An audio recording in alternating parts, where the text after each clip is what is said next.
Okay, hi guys.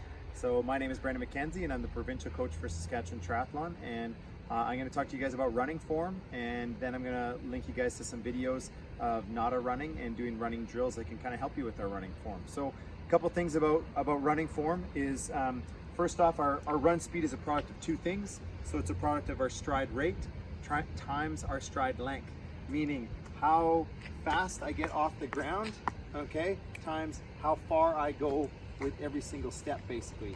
And it's not about how far I reach my leg when I run, okay? What it's about is how far my hips go. So what I want is I don't want my foot to go far, I want my hips to go far, so my whole body goes far forward with every single step. And that's kind of what we're looking at with the stride length. Now, in order to achieve that, we got to have a couple things kind of going in our favor. One is we have to think about engaging the muscles in our back, so being up nice and tall. You can think about engaging your glutes, so almost kind of squeezing our bum cheeks together. And what that does is that's going to go ahead and press your hips forward, so get us in a nice forward hip position. And then from there, we want to have just like a nice relaxed bend in our arms when we're running.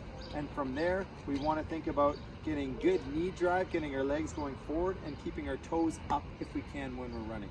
So not dropping our toes or even kind of like landing on our heels essentially. So people will talk about where should you land on your feet. If you're young and you can kind of learn, we should aim to land more sort of ball the foot or midfoot when we're striking. So that way I can apply a force to the ground and then go ahead and get off of the ground. But a bit of a heel strike is okay if that's what's natural for you. So if you do a bit of a heel strike, that's okay. What we want to try to achieve, or what we want to try to stay away from, is what's called a negative shin angle. So if you look at this is how, you guys won't know him, but this is how Fred Flintstone puts the brakes on in his car, basically. This is how you put the brakes on.